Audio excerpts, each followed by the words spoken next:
Welcome to the Miracle You, guiding you on the journey towards finding passion and purpose and how to discover, create, and live a life by your design. Whether your success has been plentiful or your missed opportunities have been overwhelming, we can help you become a more empowered, masterful person and show you how to share your gift with the world.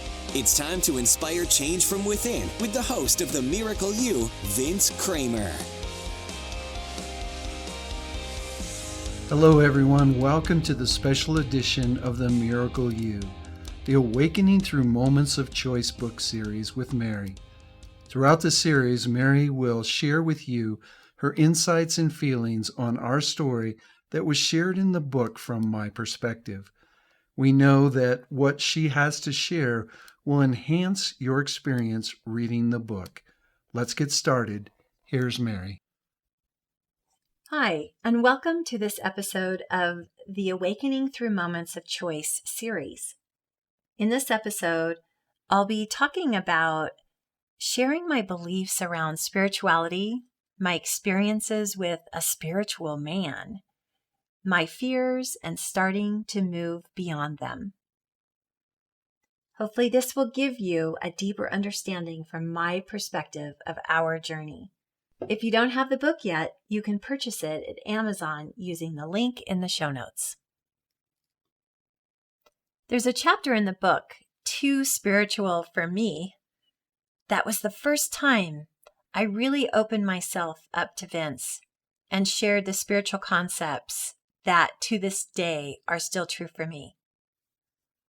Before I talk about that story, it was many months before this very particular dinner happened, but it was a very special time.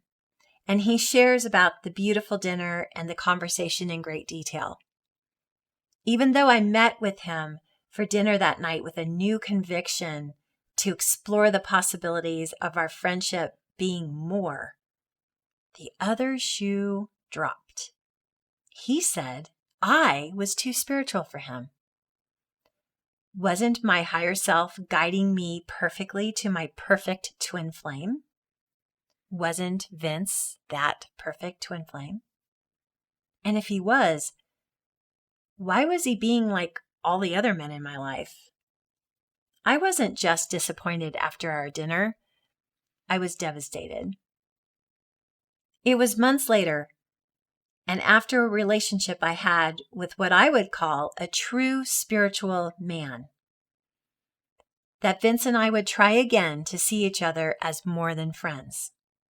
But it's important to share a bit about the spiritual man I saw for 8 months. This man brought me many gifts that I needed to receive from my higher self. I learned about community through universal peace dances. I learned about just how intense physical energies can be, like you can find in Crestone, a small community in the Sangre de Cristo Mountains of Colorado, known for its energy and many spiritual communities. I learned about vibration in music and lyrics, and I learned about essential oils and how these can change not only your body, but your mind.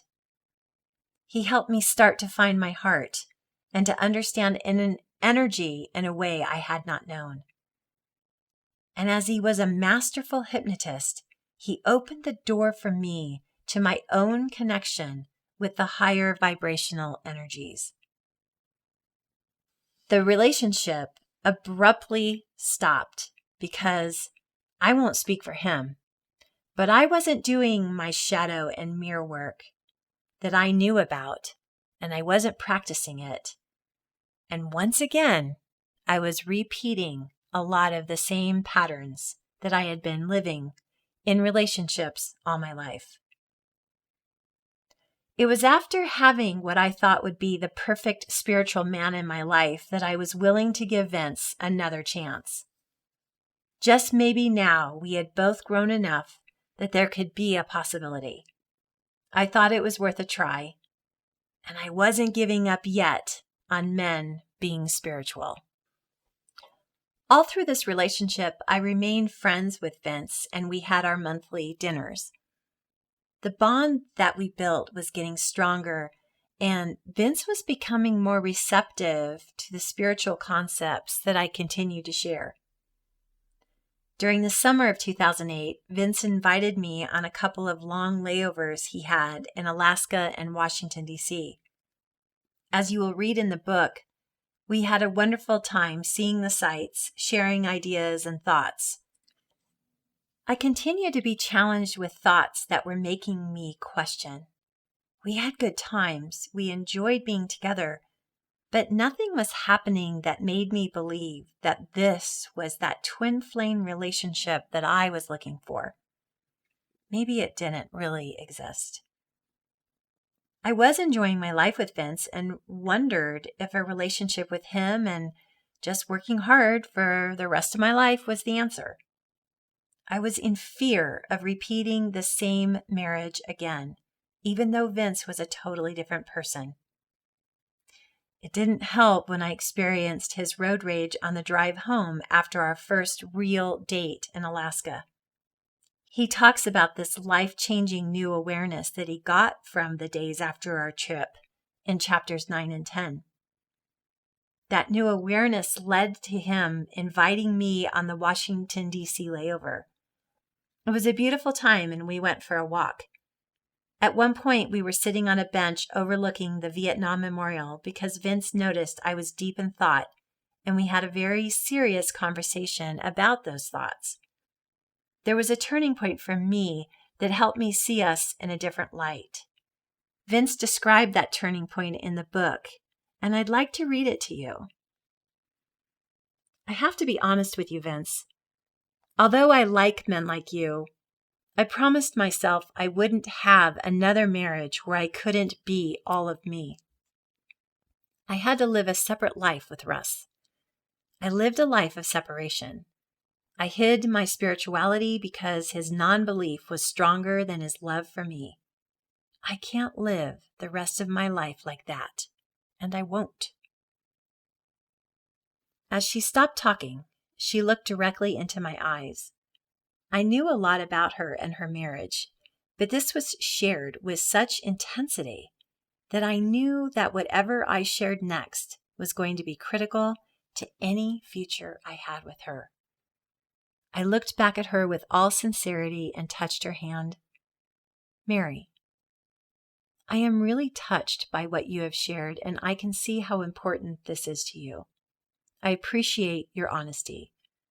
I don't know exactly what all this means yet, what we mean, but I need to know this. And that's when I quickly jumped in and reassured him. I like you a lot, and I'm willing to take our relationship step by step as we learn from each other and get to know each other more. He said. She had a look of hope in her eyes, and I had a deep feeling of hope in my heart. After taking in what she said, I continued. Mary, I need you to know that I will never want you to be anything other than who you are. That was something I needed to hear from Vince, that he will never want me to be anything other than who I am. And for some reason, I believed him. I really did. As we started integrating our lives together more and more, I began to see I could trust him, and I began to see that he was being called to have deep, meaningful conversations together. He was willing to listen to a different way of thinking and being. I was opening my heart to him and believing that just maybe he really was the one for me.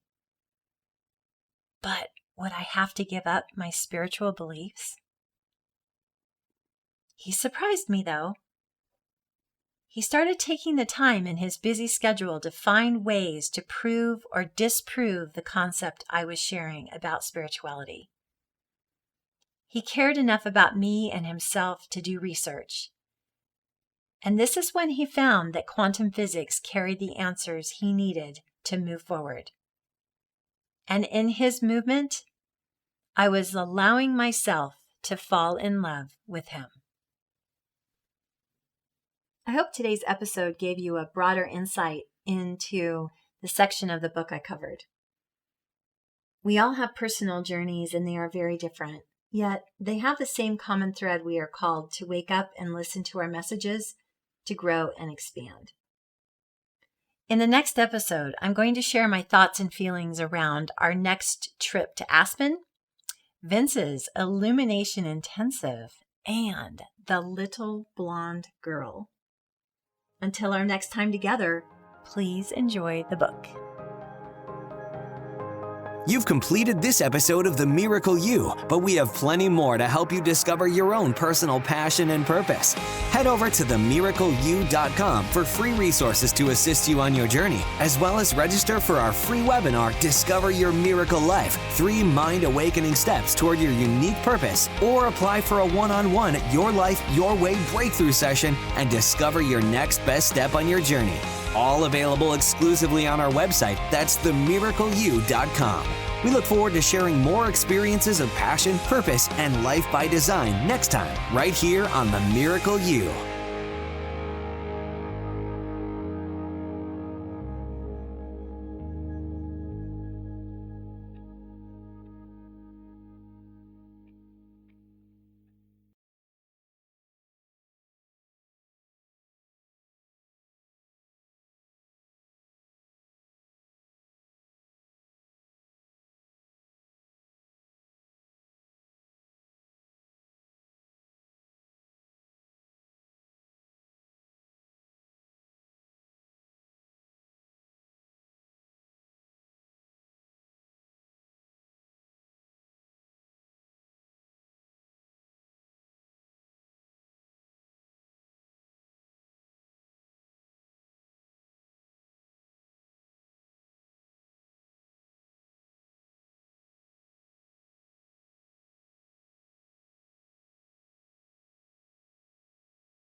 I hope today's episode gave you a broader insight into the section of the book I covered.